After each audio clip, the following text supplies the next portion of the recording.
Waalaikumsalam. Ini ingin pada hari ini kami akan memberikan pertanyaan untuk Universitas Skip, di mana saya ini adalah pengujian penilaian dari kinerja rektor ke kementerian seperti itu. Kapasitas saya di sini adalah cascading untuk unit di bawahnya. Kami akan mengajak untuk pertanyaannya, yaitu kami akan memberikan 3 pertanyaan untuk Fakultas Ilmu Komputer. Terima kasih Bu Dika meluangkan waktunya. Untuk pertanyaan yang pertama adalah, apakah sebagai dekan Fakultas Ilmu Komputer secara rutin melakukan rapat atau koordinasi pengukuran kinerja secara berkala, baik bulanan, triwulan, dengan adanya IPU terbaru sesuai Kepmen nomor 358/M/Cap/2025. Terima kasih. Untuk Fakultas Ilmu Komputer, saya sebagai dekan sudah melakukan koordinasi.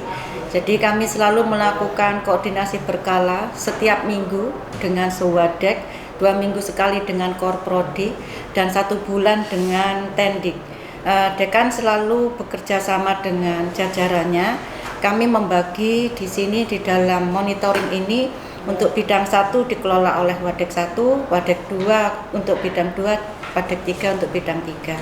Selain itu, dekan menurunkan dari kontrak kinerja rektor kepada para kaprodi, dan itu kami lakukan setelah dekan mendapatkan kontrak dari rektor, sehingga kaprodi tahu berapa target yang harus diserahkan untuk setiap prodi.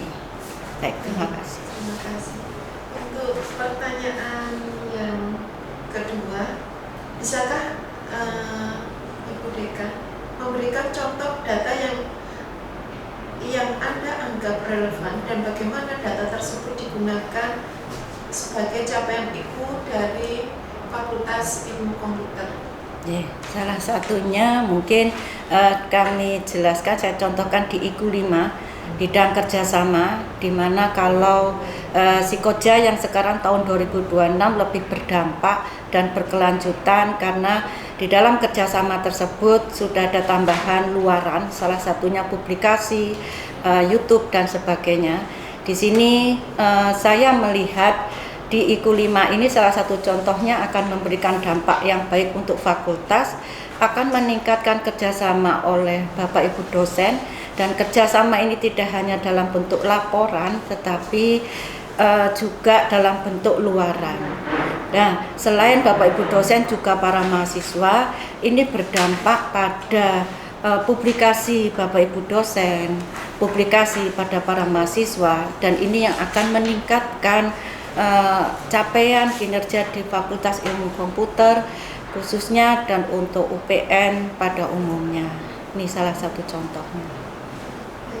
Kemudian untuk pertanyaan terakhir terkait pelaporan kinerja ke tingkat universitas seperti itu, kami ambil dari pertanyaan nomor 2. Menurut Anda sebagai dekan Fakultas Ilmu Komputer, apabila pada suatu indikator capaiannya kurang dari target yang telah ditetapkan, bagaimana pengambilan keputusan Anda sebagai dekan di Fakultas Ilmu Komputer?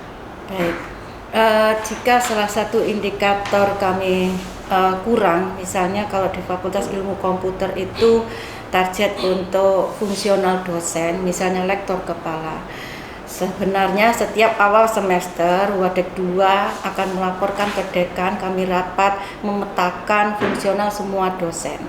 Di sini kami akan meramalkan atau merencanakan dalam 1 tahun siapa saja yang harus bisa LK.